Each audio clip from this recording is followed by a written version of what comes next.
A note to parents and grandparents of youth athletes from an old man. You know, when you get to be my age, you start realizing life isn't measured by promotions, overtime hours, or the money sitting in the bank. It is measured in moments. Little moments.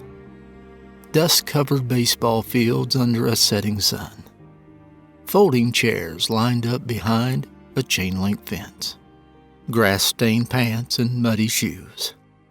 Tiny voices yelling, "What's this, Poppy?" Smiles after a big win, and sometimes tears after a tough loss. Little moments with little humans.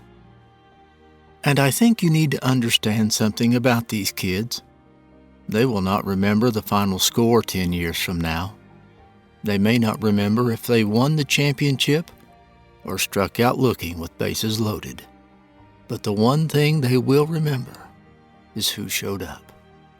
They notice the faces in those bleachers.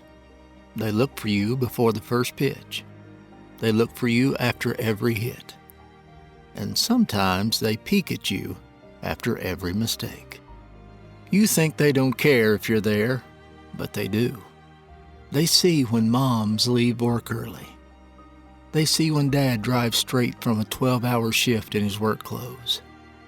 They see grandma sitting there on a cool evening with a blanket over her knees. They see grandpa clapping like it's Game 7 of the World Series over a routine ground ball to second base. And to those kids, that means everything. Because what you're really telling them when you show up is, "You matter to me. Nothing else today was more important than being here for you." Not a phone, not errands, not meetings, not work or money made. You. Being present is important. And that has to stay true as the years go by.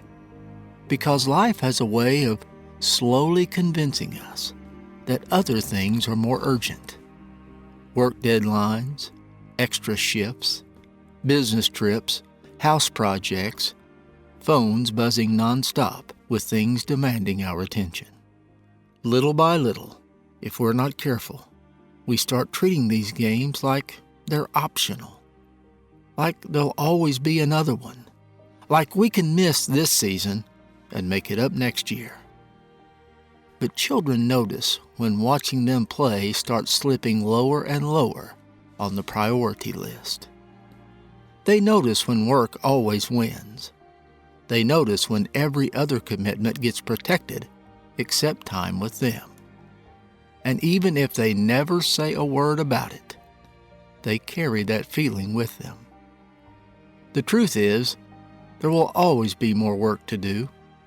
Always another email, another meeting, another chance to make more money.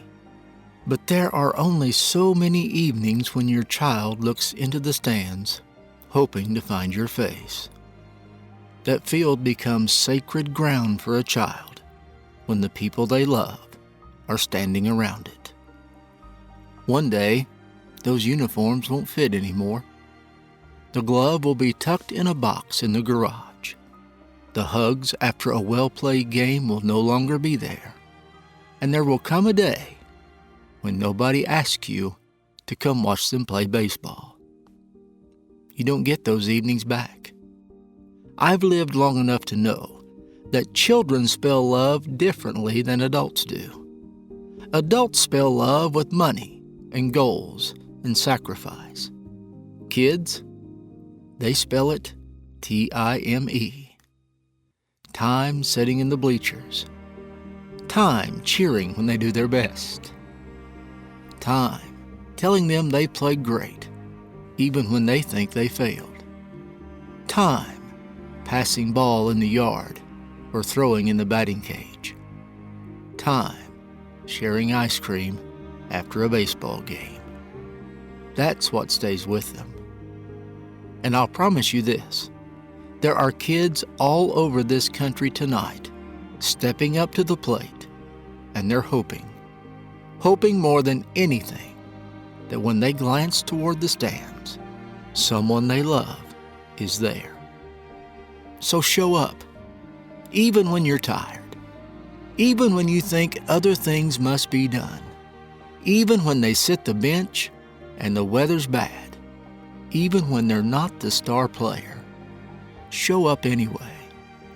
Don't let the world slowly convince you that everything else deserves your attention more than they do. Because years from now, they won't remember many scores or hits or errors, but they will never forget who was in the stands, loving them through it all.